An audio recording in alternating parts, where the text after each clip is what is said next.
Well, thank you very much. It's an honor to have the President of Ukraine with us. We've had a lot of good discussions, a lot of good talks, and I think progress is being made, very substantial progress in many ways.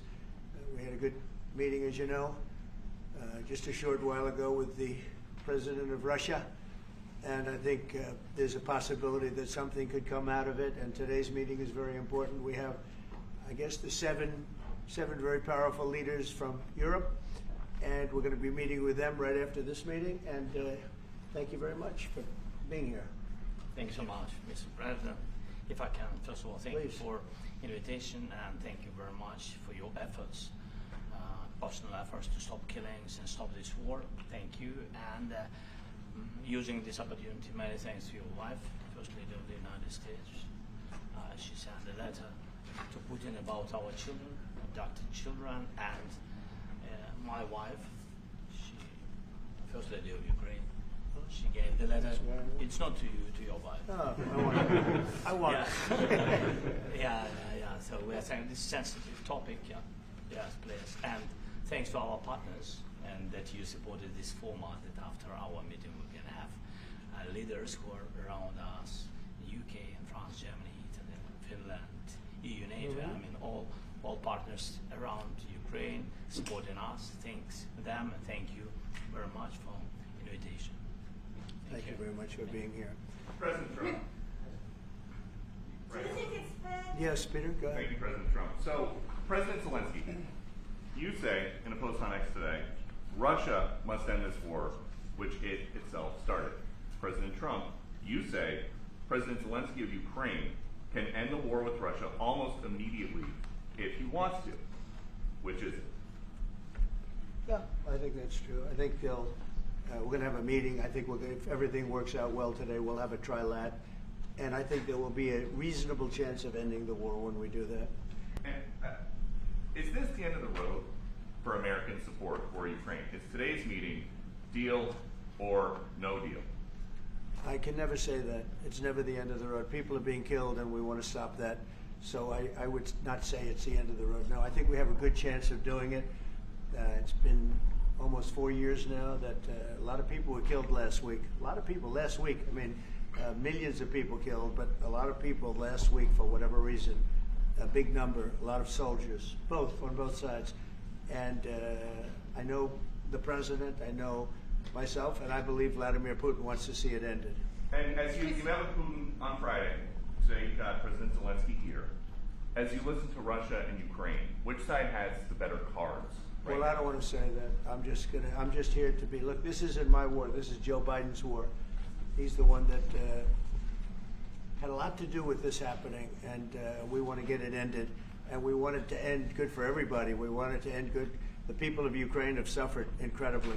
President Zelensky, are you prepared to keep sending Ukrainian troops to their deaths for another couple years, or are you going to agree to redraw the maps? Thank you for your question. So, first of all, we live under each day attacks. You know that today have been a lot of attacks and a lot of wounded people, and the child was dead, small one year and a half.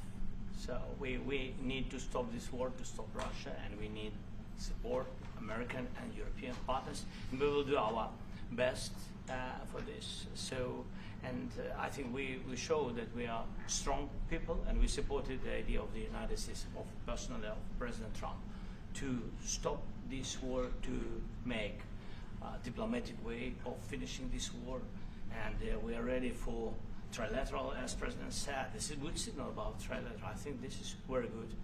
Thank you. Mr. President,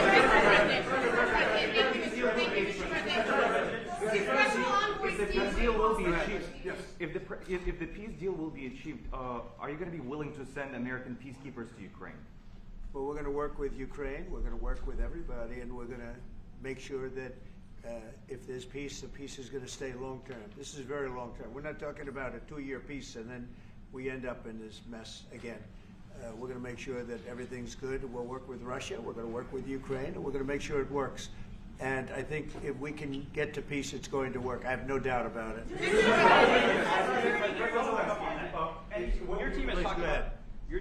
about security guarantees. Could that involve U.S. troops? Would you rule that out in the future? We'll let you know that maybe later today. We're meeting with 7 great leaders of great countries also, and we'll be talking about that. They'll all be involved, but there'll be a lot of help when it comes to security. There's going to be a lot of help. It's going to be good. They are first line of defense because they're there. They're Europe, but we're going to help them out also. We'll be involved. Yes. Vladimir Putin mentioned that the war will not end without addressing the root causes of this war. Have you had an understanding what are the root causes of this war? Well, look, the war is going to end. When it ends, I can't tell you, but the war is going to end, and this gentleman wants it to end, and Vladimir Putin wants it to end. I think the whole world is tired of it, and we're going to get it ended. It was, I've done 6 wars. I've ended 6 wars, and I thought this maybe would be the easiest one, and it's not the easiest one. It's a tough one. A lot of reasons for it. And they'll be talking about it for a long time, but they'll be talking about the others. Look, India, Pakistan, we're talking about the big places. When you look at, you just take a look at some of these wars. You go to Africa and take a look at that. Rwanda and the Congo, Republic of the Congo. That's been going on for 31 years. And so we've done a total of 6, and we really have 6, not including the fact that we obliterated, and it turned out to be a total obliteration, the nuclear, as you said, the future nuclear capability of Iran. And this one, I think we're going to get solved also. I feel confident we're going to get it solved. Like guarantees or like special envoy put forward. Thanks, Mr. President. Can you tell us about your conversations with European leaders and what they need to see to support an end to the war? Yeah, well, we're going to be meeting with a great representative group and 7 very powerful, very big countries and great people, all friends of mine and friends of yours. And we're going to have some suggestions made. They want to see peace. They would like to see peace. Go ahead, please. In the red. President Trump, do you think it's fair for Ukraine and for Russia to achieve a lasting and durable peace if Ukraine cedes its territories that Russia hasn't yet conquered? Do you think it's a fair peace for Ukraine? We're going to have a lasting peace. Just to answer the first part of your question, we're going to have a lasting peace. I hope it's going to be immediately. I hope it doesn't have to go on. And I think people of the whole world is going to be very happy when that's announced. Yeah, please. Mr. President, you posted on social media, Mr. President, a very touching letter from the First Lady, and the letter was hand-delivered to President Putin, and it calls for an end to the war, essentially, because of the children and the children's future. Why did the First Lady feel that letter was necessary? Was it because she believes that Mr. Putin is the aggressor in the war? Is a similar letter being hand-delivered to President Zelensky? So the First Lady felt very strongly. She's watched the same thing that you watch and that I watch.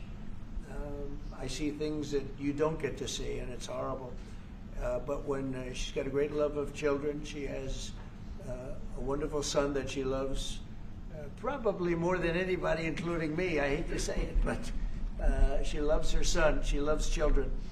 And she hates to see something like this happening, and that goes for other wars too. I mean, she sees the heartbreak, the parents, the funerals that you see on television. Always funerals. We want to see something other than funerals. No, she felt it was a beautiful letter. It was very well received by him, and she did ask me to say, she would love to see this end. She would love to see it end, and she says it very openly, very proudly, and with great sorrow because so many people have been killed. President, last week. Brian, go ahead, Brian. Yes, sir. I've got a question for each of you. Yes. First of all, Mr. President Zelensky, you look fabulous in that suit. I said You look good. I said the same thing. Yeah. Isn't that nice? That's the one that attacked you last time. See, now he's. I remember that. You look wonderful. No, my first question for you, President But you Zelensky. are in the same suit. I You see, I changed, you are not. Maybe yours is much better. Yes, Real please. quickly, upon peace, God willing we get peace, are you open to holding an election in your country? Yes, of course. We are open for election, yes. We have to do safety circumstances. And a little bit, we need to work in the parliament, because during the war you can't have elections, but we can do security. We need, maybe, how to say, we need a truth, yes, everywhere, in the battlefield, in the sky, in the sea, yeah, to make possible for people to do democratic, open, legal elections. So you say we are ready. during the war you can't have elections. So let me just say 3.5 years from now, so you mean if we happen to be in a war with somebody, no more elections. Oh, that's good. I wonder what the fake You like news this is. idea? No, this is No. Speaking of news, I got a question for you. This sounds insane for me even to ask this. But do you think the American media really doesn't even want a peace deal? Because they've been so critical of you every step of the way as you lead the charge for peace. It's an amazing phenomenon. I said that if in the settlement you got Moscow, St. Petersburg, and thousands of miles around them, they would say, I made a bad deal. The level of hatred and animosity is incredible. Not with all. I mean, we have great people up here. We also have terrible people up there that I think are told what to say. But, you know, in solving all of these wars, they don't even write about it. You know, I saw major wars. I saw wars that have been going on for 31, 35, and 37, and a couple of quicker ones. One that was going to go into a full-blown deal very quickly. You know what the one I'm talking about. It was a big one. But they don't even write about that.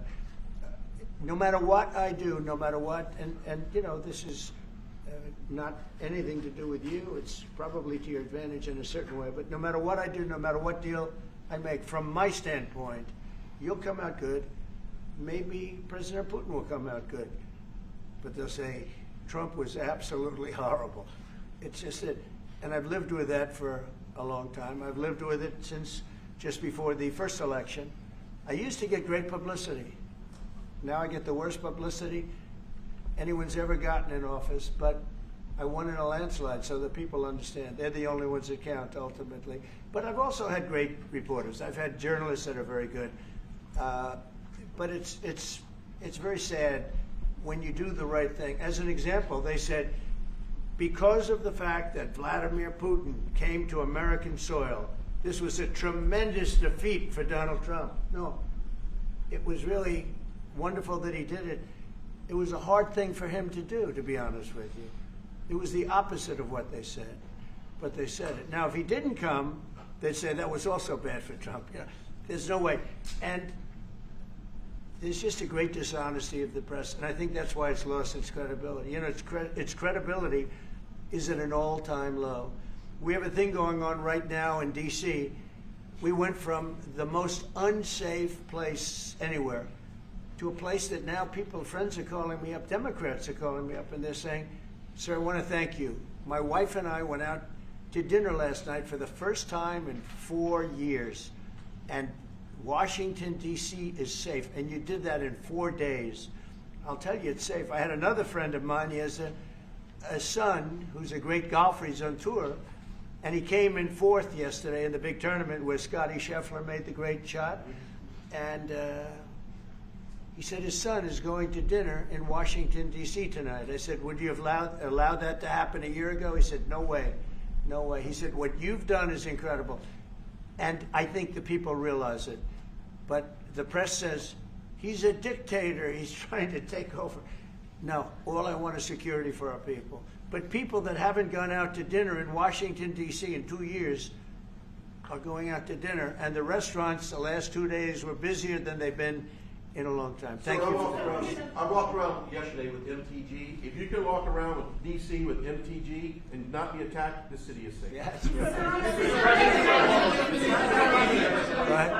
you, Mr. President. Last week you warned of what you called severe consequences if a 30-day ceasefire or any type of ceasefire were not agreed to by Russia Will there be severe consequences? Does that change because of I the don't think you need a president's- ceasefire. You know, if you look at the 6 deals that I settled this year, they were all at war. I didn't do any ceasefires. And I know that it might be good to have, but I can also understand strategically why, well, you know, one country or the other wouldn't want it. You have a ceasefire and they rebuild and rebuild and rebuild, and, you know, maybe they don't want that. But if you look at the 6 deals that we made peace and you know, long-term, long-running wars, I didn't do any ceasefires. Would I like the concept. You know, I like the concept of a ceasefire for one reason, because you'd stop killing people immediately, as opposed to in 2 weeks or 1 week or whatever it takes. But we can work a deal where we're working on a peace deal while they're fighting. They have to fight. I wish they could stop. I'd like them to stop. But strategically, that could be a disadvantage for one side or the other. But all of these deals I made without even the mention of the words ceasefire. Are you President Zelensky, Can you explain the decision to offer Ukraine Article 5 like security guarantees, but stop short of pushing for their full membership? Yeah, well, we haven't done anything on that yet. If you look back and you go back long before President Putin, it was always a statement that they would never allow Ukraine into NATO. So that was a statement that was made, but we haven't discussed any of that yet. We're going to be discussing it today. But we will give them very good protection, very good security. That's part of it. And the people that are waiting for us, they are, I think they're very like-minded. They want to help out also. Thank you, President. Thank you, President Trump. The United States has already given hundreds of billions of dollars to this war effort in Ukraine. Biden. At best, it is a stalemate, and the killing continues. So, President Trump, how much more is the United States willing to give Ukraine? And President Zelensky, how much more do you want? Well, I'll start off just by saying we're not giving anything now. We're selling weapons. This is something before, I guess the number is well over $300 billion. That was under Joe Biden, a corrupt politician, not a smart man, never was. By the way, go back 40 years, he was not a smart man 40 years ago either, but now he's in particular bad.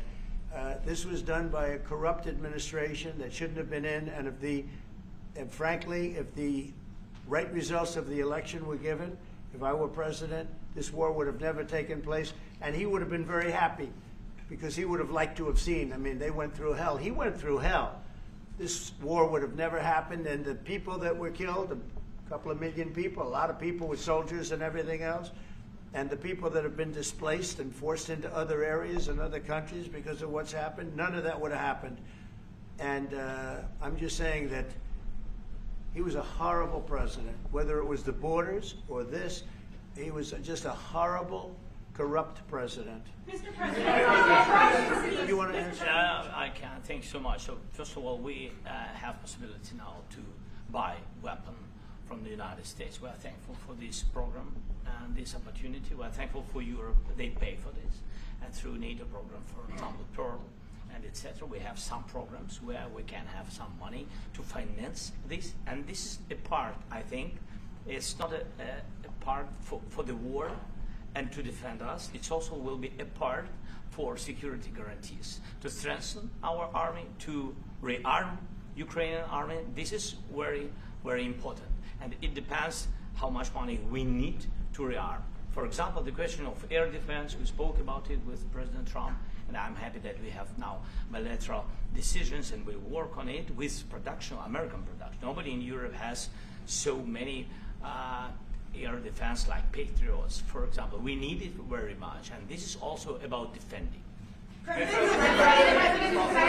I think, you know, I think the good news, we make the best military equipment in the world by far. You mentioned the Patriots. How good are they? Systems. We have systems, they're literally 100% foolproof. And it's really like shooting 2 bullets, you know, 2 bullets hitting each other in the air in a space like this. The chances, 100%. It's 99 to 100%. So we sell the equipment to NATO. And NATO does what, I don't know what the arrangement is that you have with, but I know that they want you to have the equipment.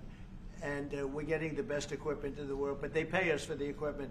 Under Biden, it was just crazy what was going on.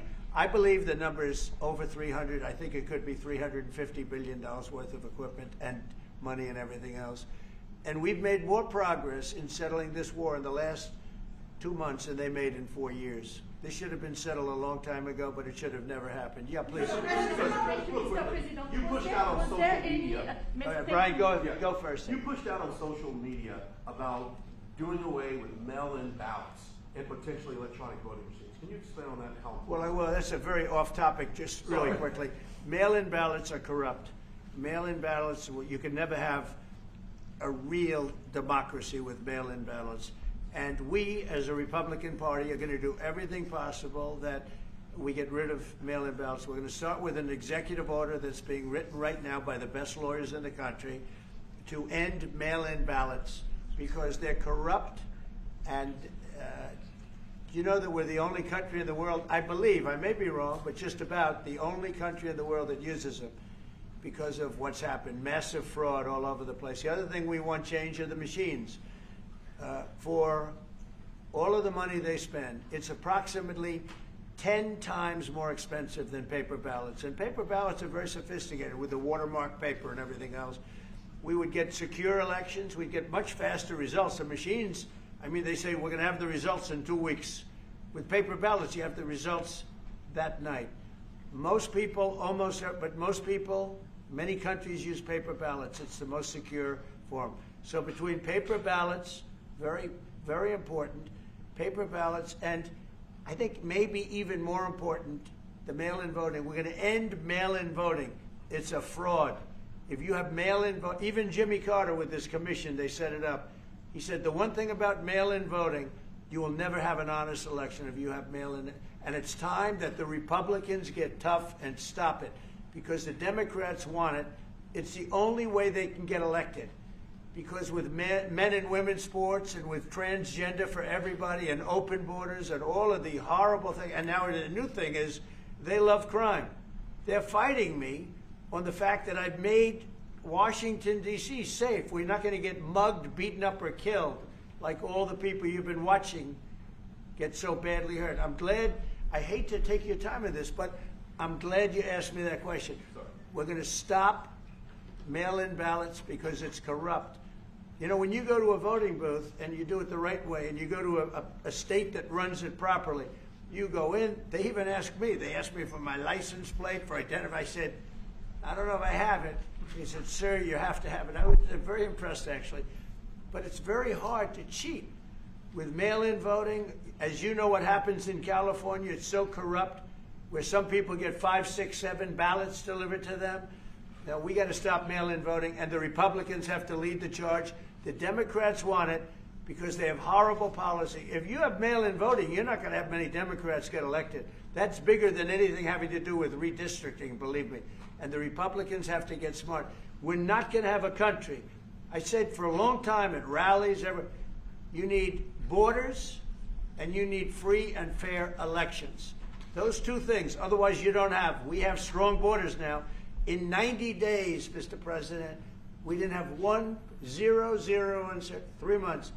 Not one person came in illegally into our country. In fact, even I find that hard to believe, but it's run by a little bit of a liberal group that put out the numbers, so I guess it's, but 0, 0, and 0.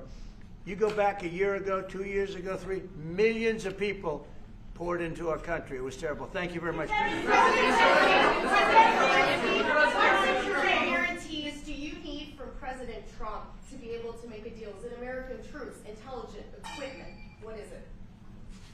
Everything. Really, it includes 2 parts. First, strong Ukrainian army. That's what I began to discuss with your colleagues. And it's a lot about weapon and then people and training missions and intelligence. And second, we will discuss with our partners. It depends on the big countries, on the United States, on a lot of our friends. And Mr. President, are you willing to commit American troops to that NATO-like protection in order to get President Zelensky to a deal today? Well, I don't know if you define it that way, but NATO-like, I mean, we're going to give, we have people waiting in another room right now. They're all here from Europe, biggest people in Europe. and they want to give protection. They feel very strongly about it, and we'll help them out with that. I think it's very important. I think it's very important to get the deal done. You've been involved with the peacekeeping in Ukraine since your first day in the administration. What would you say to the Ukrainian people right now who are suffering under the Russian attacks and hoping that the American people will stand with them? Well, I know Ukrainian people. I've known many over the years. They're great people. They're smart. They're energetic. They love their country. I mean, they love their country, and we want to get this war ended. That's all I can do. I love the Ukrainian people, but I love all people. I love the Russian people. I love them all. I want to get the war stopped. Very important. Was there any aspect of your discussion with Vladimir Putin that left you disappointed? Look, we just spoke to, I was just telling the president, I just spoke to President Putin indirectly, and we're going to have a phone call right after these meetings today. And we may or may not have a trilat. If we don't have a trilat, then the fighting continues. And if we do, we have a good chance. I think if we have a trilat, there's a good chance of maybe ending it. But he's expecting my call when we're finished with this meeting. Thank you very much, everybody.